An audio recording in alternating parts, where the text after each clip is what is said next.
Welcome to channel. Don't forget to subscribe. Imagine for a moment that you are sitting at a red light on a sweltering Thursday afternoon in Miami, Florida. The date is March 15th, 2018. The sun is beating down on Southwest 8th Street, one of the busiest and most chaotic traffic arteries in the city.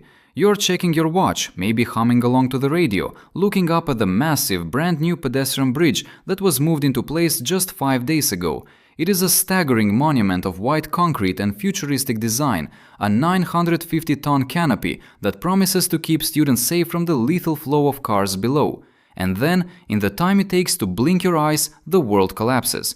There is no slow groan of twisting metal, no cinematic warning of crumbling stone. There is only a sudden, deafening crack like a lightning bolt hitting the pavement, and then a 174-foot span of reinforced concrete simply ceases to be a bridge.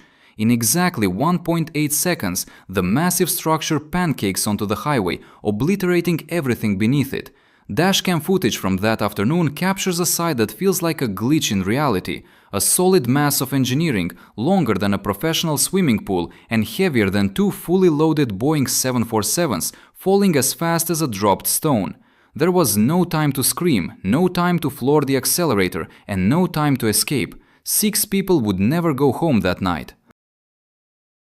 It was a catastrophic structural failure of such magnitude that it didn't just break the concrete, it shattered the very foundation of trust in modern engineering.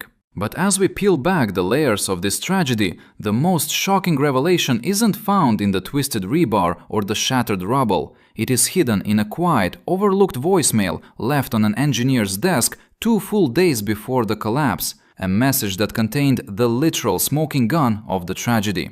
As we journey through this investigation, we are going to uncover how the Bridge of the Future was actually a ticking time bomb from the moment its blueprints were drafted. We will explore the secret warnings that were ignored, the fatal arrogance of the decision makers, and why the very people hired to ensure safety were the ones who allowed the traffic to keep flowing under a structure that was already, for all intents and purposes, dead in the air. Let's look at the sheer scale of the object at the heart of this disaster. The Florida International University pedestrian bridge wasn't just a walkway, it was a $14.2 million statement of intent. Designed to connect the city of Sweetwater with the FIU campus, it was meant to be the crown jewel of a University City initiative. The main span was a gargantuan 174 feet long. To visualize that distance, imagine laying the Statue of Liberty on her side. This bridge span would still be longer. It weighed approximately 950 tons.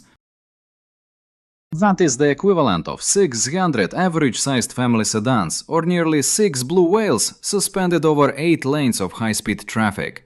This wasn't a standard boring bridge. It utilized a revolutionary technique known as accelerated bridge construction, or ABC. Instead of building the bridge piece by piece over the road, which would have required shutting down one of Miami's most vital transport links for months, the entire main span was constructed in a nearby lot. On March 10th, specialized transporters walked the massive concrete skeleton into place in a single morning. It was a feat of logistical magic that drew crowds of cheering students and local politicians. The technical specifications were supposed to be the gold standard of the 21st century. The bridge featured a single concrete truss design, an incredibly rare and aesthetically striking choice. Instead of 2 supporting walls on either side of the walkway, it had a single central spine with diagonal members zigzagging up to a top chord. It was sleek, it was light, and it was meant to be indestructible. The concrete used was a high-strength mix designed to withstand the brutal Florida humidity, the scorching heat that expands steel like a living thing, and the salt-laden air of the Atlantic coast. It was engineered to survive Category 5 hurricanes with wind loads exceeding 150 miles per hour. It was supposed to last for 100 years. To the casual observer, it was a masterpiece of smart city infrastructure. Yet this is where the assumptions begin to shatter. We often believe that because a project is massive, expensive and high-tech, it is inherently safe. We assume that if a bridge is open to the public, or even standing over a road, it has passed through a gauntlet of infallible checks. This bridge was inspected every single day. It was certified by some of the most prestigious engineering firms in the United States. It was legal, it was permitted, and it was celebrated as a triumph of modern technology. Peer reviews had been conducted, safety factors had been calculated by sophisticated computer models. On the morning of March 15th, everything looked perfect from the outside. The white concrete gleamed in the sun, but beneath that polished exterior, the internal stresses were already reaching a breaking point. The yield strength of the steel tendons inside the concrete, the point at which the metal stops stretching and starts snapping, was being tested to its absolute limit. The bridge was a walking ghost. To the laws of physics, the structure had already failed days before it actually fell. It was a 950-ton guillotine, and the only thing holding it up was a series of catastrophic miscalculations that were about to meet the cold, hard reality of gravity. To understand why this massive structure fell, we have to look at the invisible war of forces happening inside the concrete long before the first crack appeared. This project was born from a $19.4 million federal grant intended to be a showcase of the TIGER program, Transportation Investment Generating Economic Recovery. The engineering firm behind the design was the FIGG Bridge Group, a titan in the industry known for iconic structures like the Sunshine Skyway. They weren't amateurs, they were the elite. They chose a design that was as daring as it was dangerous, a single-plane concrete truss. Most bridges have two trusses, one on each side, to balance the weight like a person using two crutches. This bridge had only one, running right down the middle. This meant that every single ounce of weight, every vibration from the wind, and every thermal expansion from the Florida sun had to be perfectly channeled through a single central spine. There was zero redundancy. In engineering terms, this is a fracture-critical mindset. If one link in this concrete chain snapped, the entire 950-ton assembly would have no choice but to follow the laws of gravity. The primary culprit of the collapse was a catastrophic miscalculation of shear friction at a specific point known as Node 11. This was the junction where the main diagonal member, the giant concrete beam leaning at a steep angle, connected to the flat bridge deck. Imagine a person standing on a sheet of ice trying to push a heavy wall while leaning at a 45-degree angle. Their feet want to slide out from under them. The only thing keeping them upright is the friction between their shoes and the ice. In the FIU bridge, the angle of inclination of member 11 created a massive horizontal force that tried to slide the diagonal beam right off the deck. To counter this, engineers used shear reinforcement, thick steel rebar meant to stitch the two pieces of concrete together, but the math was fatally flawed. The designers significantly underestimated the demand, the actual force pushing the beam out, and wildly overestimated the capacity, the strength of the concrete joint to resist that push. They calculated the load capacity based on an idealized model that didn't account for the reality of how concrete behaves when it's poured in stages. Let's break this down with a simple analogy. Think of the bridge joint like a piece of furniture held together by a single screw and some glue. The engineers assumed the glue would be incredibly strong, but because of the way the concrete was cast at different times, the glue never actually bonded. The joint was effectively cold, meaning the two surfaces didn't fuse into one solid mass. As a result, the only thing holding that 950-ton span together was the steel rebar. But steel has a yield strength, a physical limit where it stops acting like a spring and starts stretching like taffy. Once that yield strength is exceeded, the metal begins to neck and thin out, losing its ability to hold the load. At Node 11, the shear stress was so high that it was literally tearing the concrete apart from the inside out, even as the bridge sat there seemingly motionless during its first few days on the piers. The first warning signs weren't subtle. They were screams from the structure itself. On March 13th, 2 days before the collapse, the lead engineer from FIGG, Danny Pate, noticed cracks forming at the base of member 11. These weren't hairline cracks that you might see on a sidewalk. These were deep structural fissures, some several inches deep and feet long. Pate actually left a voicemail for a Florida Department of Transportation FDOT employee mentioning the cracking. In the recording, his voice is calm, almost clinical. He stated that while the cracking was not good, the firm didn't see it as a safety issue from a structural standpoint. This was the moment the point of no return was crossed. Instead of immediate evacuation and road closure, the decision-makers treated a hemorrhaging wound like a paper cut. They relied on their computer models rather than the physical evidence of failure right in front of their eyes. The physics of the situation were becoming increasingly volatile. The bridge was suffering from what engineers call bursting forces. Because the diagonal member was being compressed with millions of pounds of force, the concrete around the steel tendons was trying to explode outward. At the same time, the wind load, the pressure from the gusty Miami breezes, was adding lateral stress to a joint that was already at 90% of its failure threshold. The safety factor, the extra strength engineers built into a structure to account for the unknown, had been completely eroded. In most bridges, you want a safety factor of 1.5 or 2.0. This means the bridge can hold twice the weight it's expected to carry. At node 11, the safety factor had dropped to nearly 1.0. It was a 1-to-1 ratio. The weight of the bridge was exactly equal to the strength of the joint.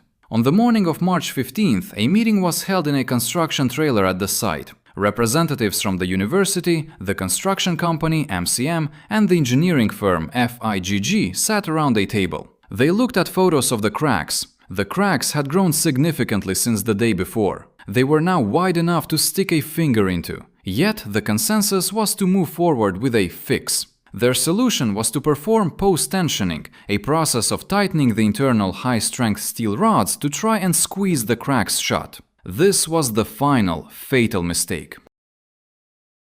By tightening those rods while the bridge was already under massive stress and while traffic was still flowing 15 feet below, they weren't fixing the problem. They were pulling the trigger. They were adding even more axial load to a joint that was already crumbling. The bridge wasn't just failing, it was being actively dismantled by the very tools meant to save it. They had turned a structural flaw into a kinetic catastrophe.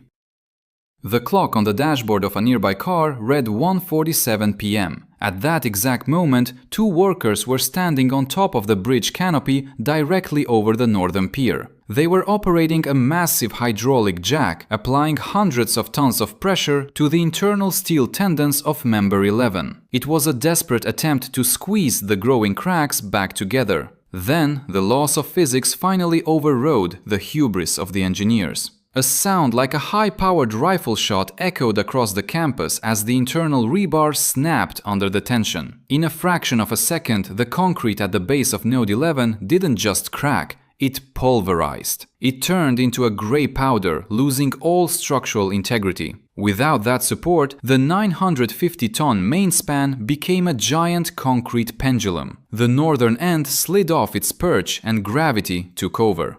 The entire collapse took exactly 1.8 seconds. To put that in perspective, that is less time than it takes to take a single deep breath. There was no swaying, no slow leaning, and no warning.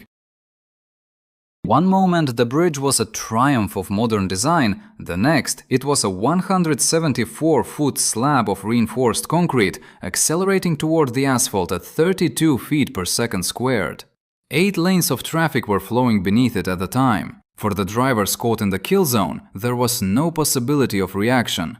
The dashcam footage from a car just feet away shows the bridge simply disappearing from the horizon, replaced by a cloud of dust and the sickening crunch of metal being compressed to the thickness of a pancake. Beneath the rubble, the scene was one of unimaginable horror. 8 cars were trapped, some were partially crushed, their engines still running, their horns blaring a continuous, haunting note into the afternoon air. Others were completely flattened. Among the victims was 18-year-old Alexa Duran, a freshman at FIU who was driving her gray Toyota 4Runner. She had been a student for only a few months, a bright young woman with her whole life ahead of her. She was trapped in the driver's seat as the bridge deck came down directly onto the roof of her vehicle. Her friend in the passenger seat survived by a miracle of inches, but Alexa was gone instantly. The human toll didn't stop there. Navarro Brown, a 37-year-old worker for Structural Technologies VSL, was one of the men on top of the bridge when it fell. He was thrown from the structure and succumbed to his injuries at the hospital. Then there were the people in the cars, Alberto Arias, 53, and Osvaldo Gonzalez, 57, friends who were simply running errands. Rolando Fraga Hernandez, 60, and Brandon Brownfield, a father of 3 who was just trying to get home to his family. 6 lives were extinguished in less than 2 seconds because of a series of paper errors that translated into a physical massacre.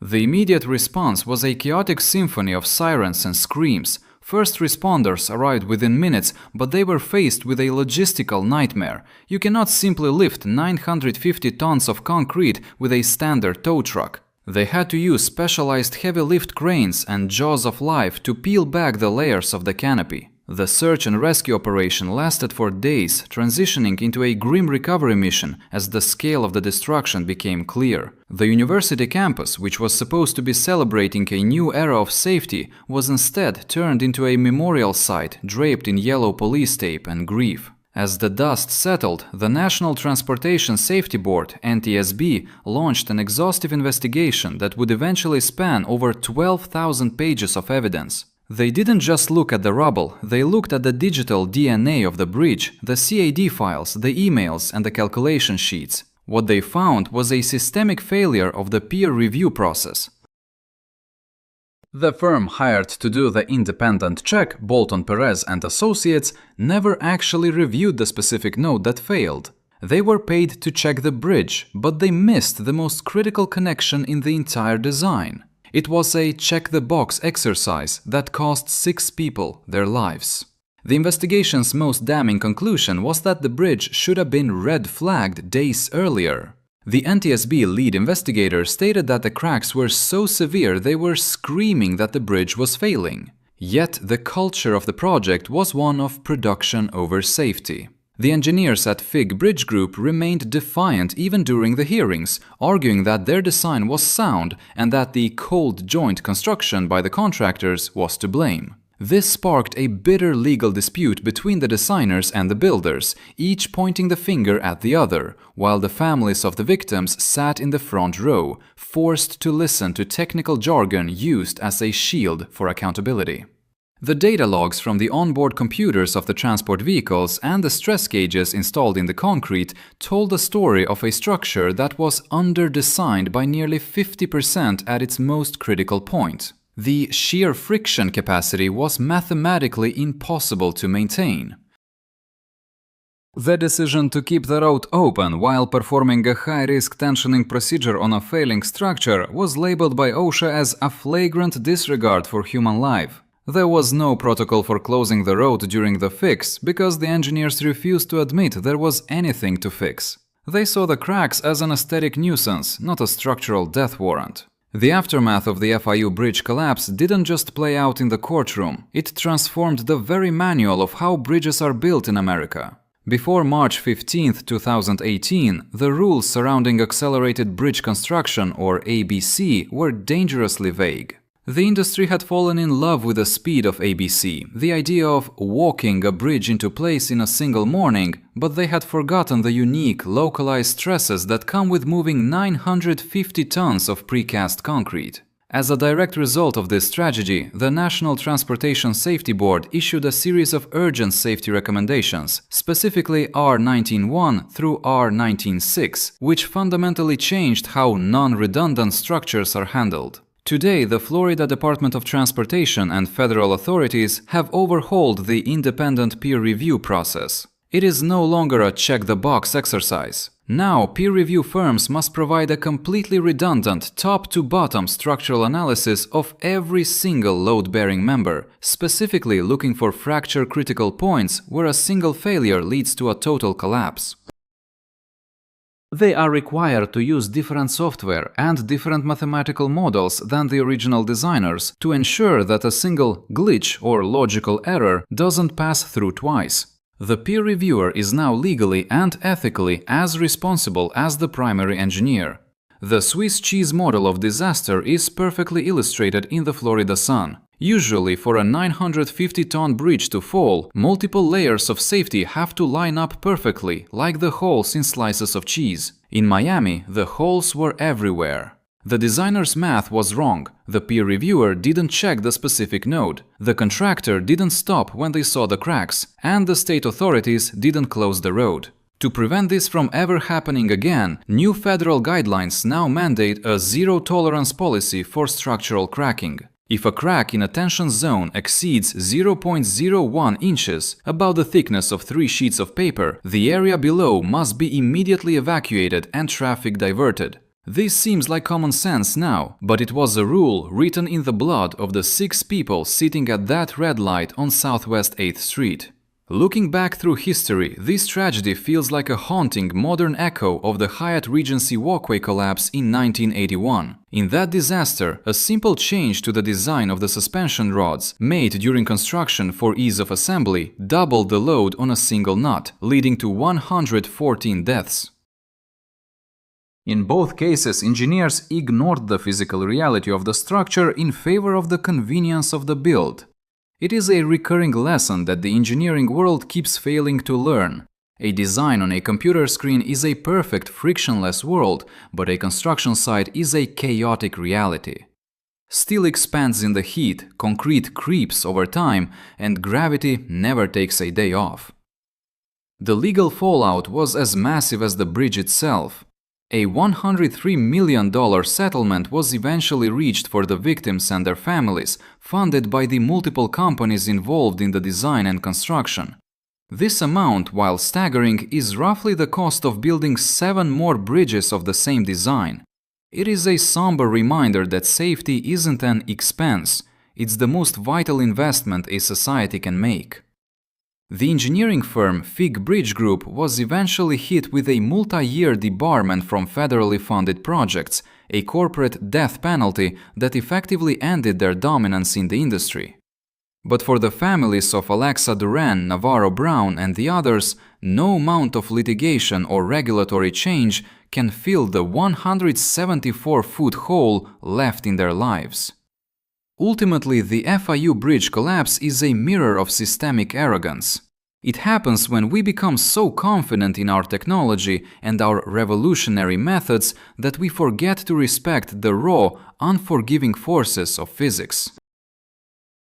We treat engineering as a solved puzzle rather than a continuous struggle against entropy and error. The bridge didn't fall because we lacked the technology to build it, it fell because we lacked the humility to admit it was breaking.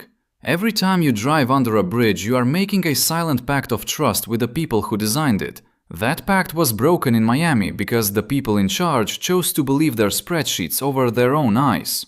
What do you think? In an age of AI-driven design and the constant pressure to build faster and cheaper, are we moving too fast for our own safety? Should the lead engineers who ignored the screaming cracks face criminal charges, or was the entire culture of the project the true culprit? Let me know your thoughts in the comments below. This is a conversation that could save lives in the future. If you found this deep dive into the mechanics of failure and the cost of ambition insightful, hit that like button and subscribe for more stories of the hidden forces that shape our world. Thanks for watching and stay safe out there.